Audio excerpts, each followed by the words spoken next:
berkabung dan mengabungkan dirinya, itu sudah di titik paling bawah penyesalannya. Dan ini dilakukan oleh seorang raja ini untuk kota yang mau ditunggang-balikan dalam 40 hari.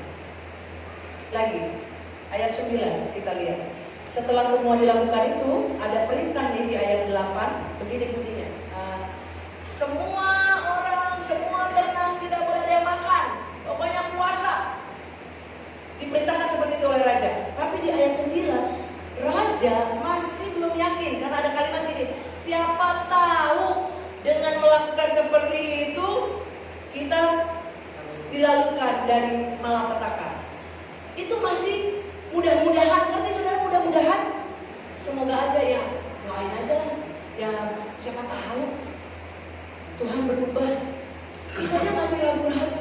Maksudnya begini, sudah melakukan sebuah penyesalan pun raja aja masih berharap Tuhan siapa tahu aja. Karena dia tahu begitu dahsyatnya Tuhan tidak akan merubah itu. Karena dia tahu Tuhan pasti akan menepati. Kalau Tuhan bilang ditunggang balikan, pasti ditunggang balikan. Itu makanya dia melakukan pertobatan besar-besaran atas kota Niniwe. Semuanya, gak boleh ada yang makan, gak boleh ada yang minum, dari orang dewasa, anak-anak sampai ke ternak. Gak boleh. Hari itu puasa massal, gak boleh. Itu aja dengan harapan siapa tahu. Sakit dia ragu karena memang begitu jahatnya kota Niniwe. Tapi lihat ya, Tuhan punya batas, Tuhan juga punya kasih yang sangat besar. Lihat ayat segini. Kita baca sampai ayat 10 ya. Yuk, siapa tahu mungkin Allah akan berbalik dan menyesal serta berpaling dari murkanya yang bernyala-nyala itu sehingga kita tidak binasa. Ketika Allah melihat perbuatan mereka, yakni bagaimana mereka berbalik dari tingkah lakunya yang jahat, maka menyesallah Allah karena malapetaka yang telah dirancangkannya terhadap mereka, dan Ia pun tidak jadi melakukannya. Saudara harusnya tepuk tangan buat Tuhan yang seperti ini. Jangan ragu-ragu, bintang 5 dong tepuk tangannya.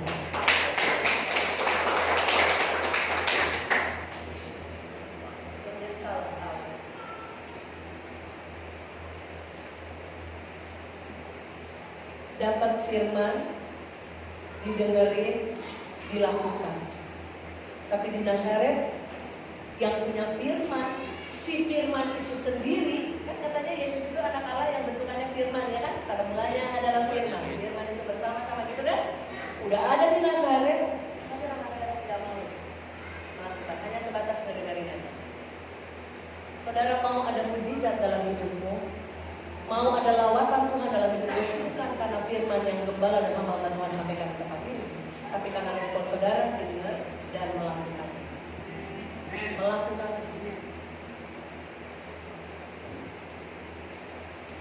Coba di ayat 10 di Yunus 3 itu, saudara garis bawahi terus. Ketika Allah melihat perbuatan, ketika Allah melihat engkau melakukan firman, kira-kira apa yang Tuhan mau kasih buat saudara? Ketika Allah melihat engkau melakukan firman, saudara udah hampir setiap hari Minggu kita berkumpul, saudara dengerin firman, banyak firman yang saudara dengar.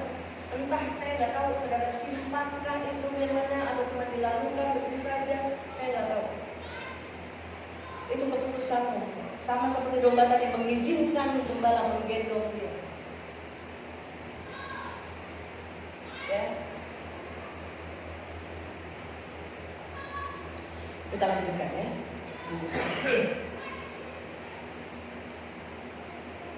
Kesimpulan, jadi lawatan Tuhan terjadi bukan karena pembicaranya, tadi sudah saya sebutkan, tapi karena penduduk Niniwe mau mendengar dan melakukan firman yang disampaikan. Bukankah Ulangan 28 bilang ini, berkat mengikuti ketika engkau mendengar baik-baik firman Tuhan dan melakukannya. Bahkan di Lukas 6, Yesus memperdalamkan itu tadi di Ulangan 28. Tuhan yang sama dalam bentuk Bapa Yahweh berkata begitu. Dan di perjanjian baru, Yesus dalam rupa manusia juga sudah menyampaikannya. Ada di Lukas 6. menceritakan tentang rumah, ya. Ada rumah yang kuat, kena badai, tidak akan kenapa-napa karena dasarnya begitu kokoh. Jadi mendengar dan melakukan firman, itulah dasar iman saudara yang sah. Kita bisa hadapi badai, kita bisa hadapi ketakutan kita. Ketakutan itu mesti dihadapi, saudara. Betul? Mesti dihadapi. Bukan hidup di dalam ketakutan itu, bukan. Dihadapi, lewati, sampai bisa kita lewati. Bukan pakai kekuatan kita, tapi pakai mendengar dan melakukan firman. Iblis tidak akan pernah takut terhadap saudara yang rajin puasa, rajin kasih perpuluhan, rajin kasih persembahan, rajin nyanyi kesaksian, rajin semua pelayanan di sini. Iblis tidak pernah takut sama hal itu. Iblis takut kalau kita, saya dan saudara lakukan firman. Melakukan firman. Jadi kalau kita tahu ada bahaya, ada kobra, jauhin dong. Jangan kita, lucu ya kobra, sini. Jangan digituin. Kalau saudara lihat sesuatu itu sudah membahayakan diri saudara, apapun itu rupanya, jauhin dong. Balik dong. Berarti punya pemikiran, wah bahaya nih. Nah, pemikirannya dapat, jadi balik. Tunggu bertobat, balik. Wah bahaya nih, asik. Bukan bertobat. Ya.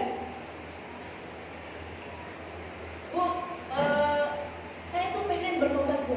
Saya pengen seperti itu, melakukan firman Tuhan yang diberitakan setiap minggu yang saya dengar.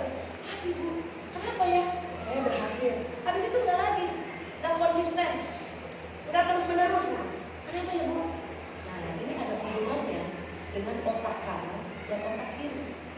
Otak kanan dan otak kiri kita menerima informasi. Tapi ini sebuah penjabaran yang butuh waktu 30-35 menit. Karena saya akan berikan contoh-contohnya. Tapi saya tidak akan sampaikan di sini hari ini. Saya akan teruskan di minggu depan. Karena saudara perlu lihat daya kerja otak kita dalam memutuskan apa yang menjadi informasi yang masuk ke dalam hidup. Ya, saya akan terangkan di minggu yang akan datang.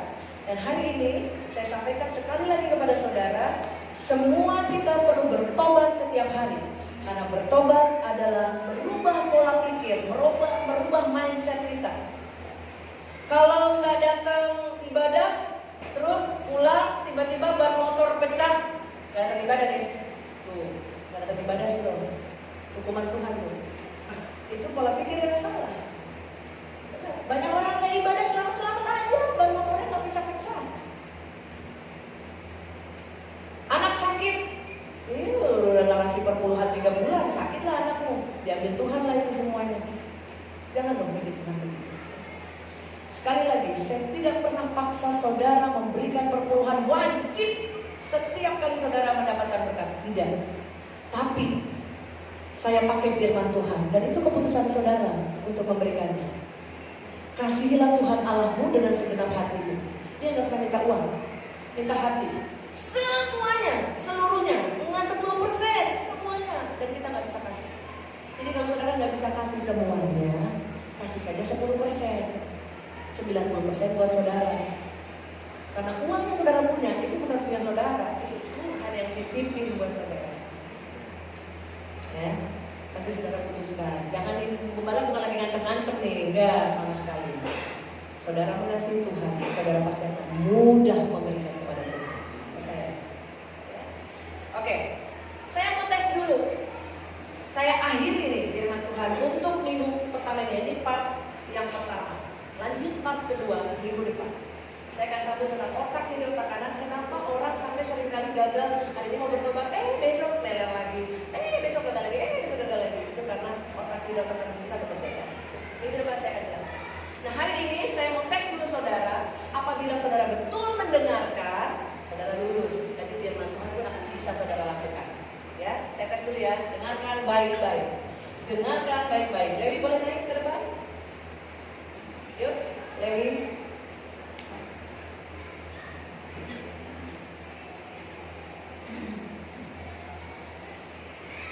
Hari ini Lewi gajian Bu. Gajian hari ini Lewi ya. Kurangin ya Bu.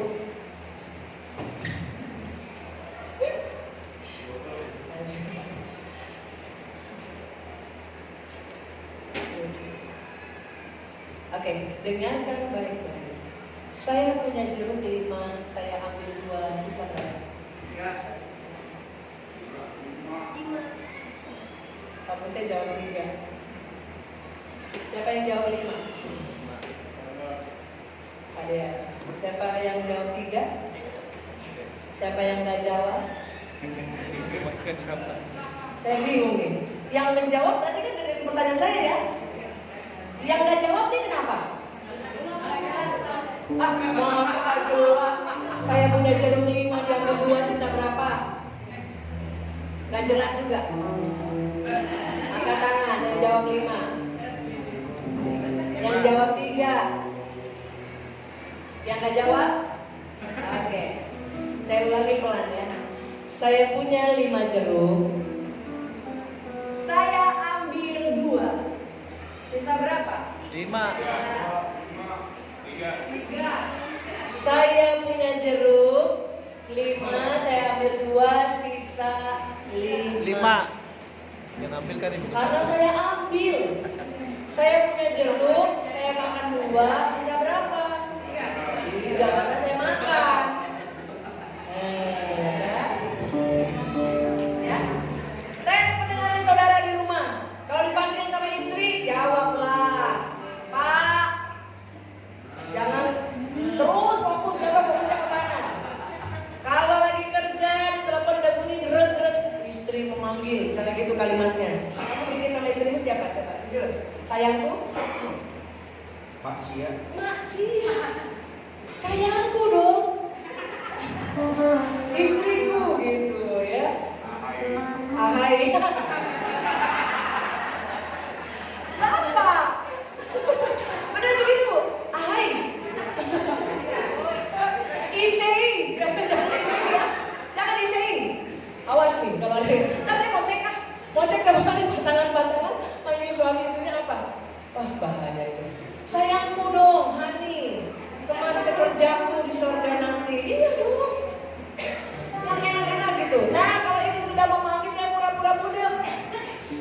Dibuka apapun isinya. Kok tadi gua dengerin aja. Ya, dengerin. Nanti bahas ketika udah bapak-bapak pulang bekerja. Bahas. Jadi clear gitu. Tidak ada bom waktu. Nanti udah baik dia. Sudahlah, gak usah lagi. Gak perlu minta maaf. Diamin aja karena udah baik sendiri. Setahun kemudian, waktu tahun lalu. Wah, itu orang di depan kanan. Nanti lagi di depan ya. Pak pelajar itu. Oke?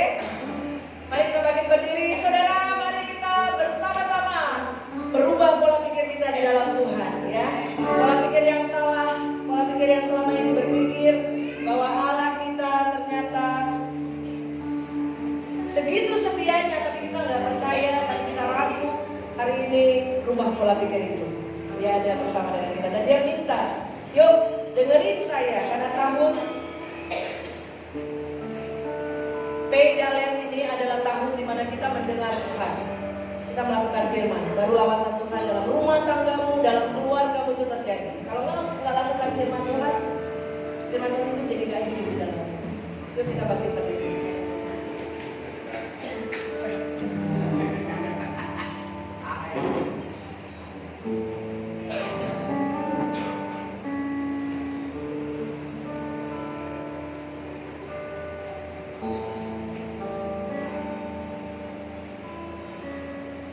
Kasih yang terindah, hati yang mulia, hanya ku temukan di dalam-Mu, Yesusku. Pujian dari hatiku selalu di setiap waktuku, tiada pernah berubah kasih-Mu.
Kami kagum akan kebaikan-Mu bagi kami. Siapakah kami ini di hadapan-Mu yang sering berontak menjauh daripada kasih-Mu. Sementara kasih-Mu terus merangkul kami, menjangkau kami, untuk kami ada menikmati kebaikan-Mu. Terima kasih buat kasih-Mu yang besar, kasih-Mu yang tidak terhitung, terkira, terukur oleh kami. Kami bersyukur punya Allah yang baik seperti Engkau. Dan biarlah hati kami hati yang terus terangkat untuk bersyukur dan selalu bersyukur dalam segala hal kepada-Mu. Terima kasih untuk firman Tuhan hari ini, mengingatkan kami untuk senantiasa berjalan dalam pertobatan yang sungguh, mendengar dan melakukan firman Tuhan, mendengar dan melakukan firman Tuhan. Roh Kudus yang baik, meteraikan firman-Mu di hati dan pikiran kami, mampukan kami menjadi pelaku-pelaku firman yang benar di hadapan-Mu. Kuatkan dan teguhkan iman percaya pengharapan kami di dalam Engkau, karena di dalam Engkau kami bisa, di luar Engkau kami tidak bisa berbuat apa-apa. Terima kasih untuk hari ini, hari di mana firman Tuhan dicurahkan, mengingat pertobatan yang sungguh atas kami. Terima kasih Bapa, berkati Ibu Gembala, berkati dalam pelayanan, berkati dimanapun dia berada, dalam pekerjaannya, hikmati terus di dalam dia menunaikan tugas pelayanannya, bahkan tugas pekerjaannya. Engkau pakai lebih lagi dan lebih lagi, menjadi berkat dimanapun berada.